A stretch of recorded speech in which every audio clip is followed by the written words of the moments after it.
Another day, another basketball stories na naman ang pagkikwentuhan natin.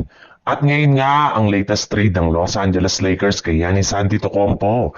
At ang balitang may bumalik na nga daw sa Golden State Warriors. Ikinumpirma na nga ng isang NBA insider na sinusubukan na nga daw talaga ni Luka Doncic na kausapin ng front office ng Los Angeles Lakers para lamang makumbinsi ito na kunin si Giannis Antetokounmpo sa isang trade ngayong season. Ngunit kahit anuman ngang subok ng Lakers na kunin si Giannis ay hindi pa rin nga sila nagkakasundo ng Milwaukee Bucks. Ayon nga sa ibinulgar ng isang Bucks insider, papayag lang naman nga daw ang Bucks na i-trade si Giannis sa Lakers kung kapalit ni Austin Reeves at ang iba pa nilang mga batang player at future draft pick. Which is, ayaw rin naman ngang ibigay ni Rob Pelinka. Yes, tama nga ang inyong narinig. Hinding-hindi nga daw ititrade ng Lakers si Reeves ngayong season sa Bucks o sa iba pang kupunan, kahit kapalit man ito si Giannis Antetokounmpo. Pero kung sakasakali man nga na pumayag ang Bucks na hindi sali ng Lakers si Austin Reeves sa trade ni Giannis, ay sigurado nga na willing si Rob Pelinka na i-offer dito ang iba nilang mga key players, mga batang manlalaro at ang kanilang mga hawak ngayon na future draft pick para sa kanilang magiging deal.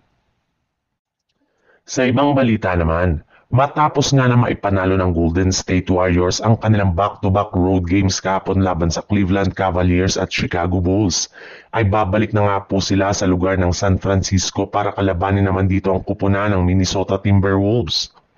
Pero bago pa man nga sila sumabak muli sa isang nanamang laro ay magkakaroon muna sila ng 4 na araw na bakasyon.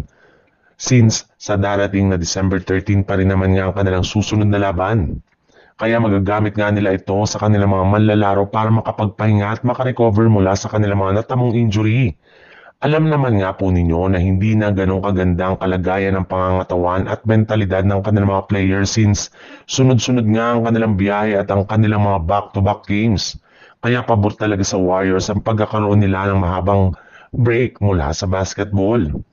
Bukod rin dyan, ay isang magandang balita rin naman nga ang inilabas ngayon ng isang NBA insider. Matapos ibulgar na makakasama na nga daw si Stephen Curry sa susunod na practice ng Golden State Warriors. Hindi na rin naman nga sumasakit ang hita ni Stephen Curry at nakakagalaw na rin naman nga ito ng maayos sa loob ng court kaya inaasahan nga na makakapaglaro na ito sa kanilang lineup next game laban sa Minnesota Timberwolves.